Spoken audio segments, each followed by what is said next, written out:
இதுக்கான காரணம் என்ன? பொது நோய்கள் பற்றி இப்போ காய்ச்சல், தலைவலி, முதுகு வலி, கழுத்து வலி அனைத்துக்குமே தீர்வு இருக்குது நம்ம ஆன்டிசித்தால்.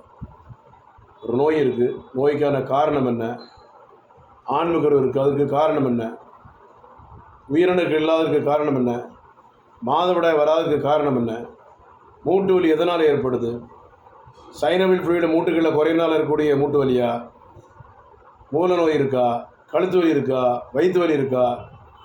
கிட்னியில் கல் இருக்கா? பித்தப்பையில் கல் இருக்கா? என்பதெல்லாம் பார்த்து தான் நம்ம இதில் மருந்துகள் கொடுக்கப்படுது. முறையாக பரிசோதனை செய்து பார்த்து என்ன நோய் என்ன காரணம், என்ன நோய் என்ன காரணம் என்பதை கண்டுபிடிக்கிறோம்.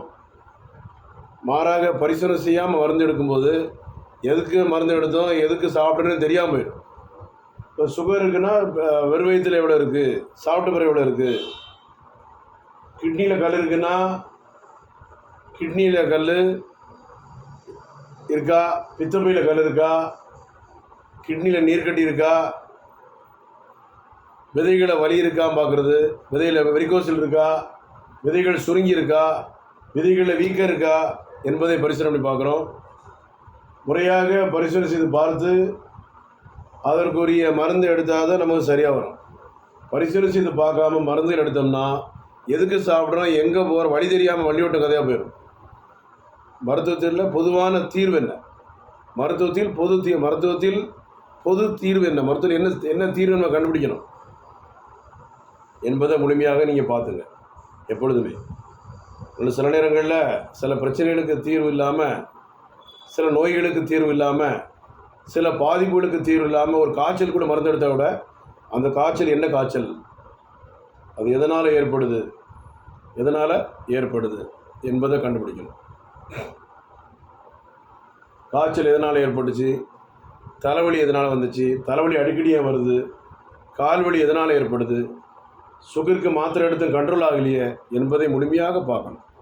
பார்த்து மருந்து எடுத்து அந்த நோய்க்கான காரணத்தை கண்டுபிடிச்சி அதற்கான தீர்வுகளை தான் நம்ம ஆன்டிசித்தால் கடந்த 45 ஆண்டுகளுக்கு மேலே கொடுத்துட்டு வரோம். அதனால் இதில் பயப்பட வேண்டிய அவசியமே கிடையாது.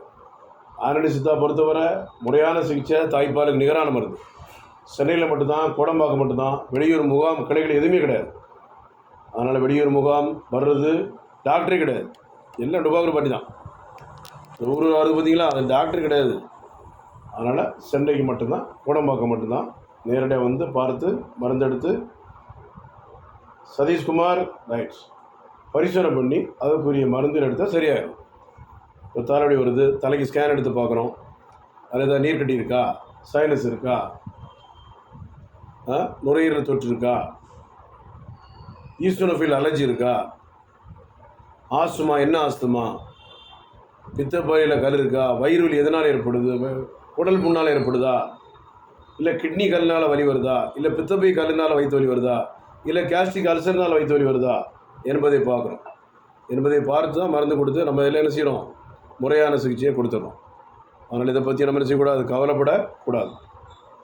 Doctor J Johnson, Chennai Kodambakkam 14/15 Akbarabad இடம், கோடம்பாக்கம், சென்னை 24. அனைத்து நோய்களுக்குமே தீர்வு உண்டு. இதை பற்றி கவலைப்படாதீங்க, சங்கடப்படாதீங்க.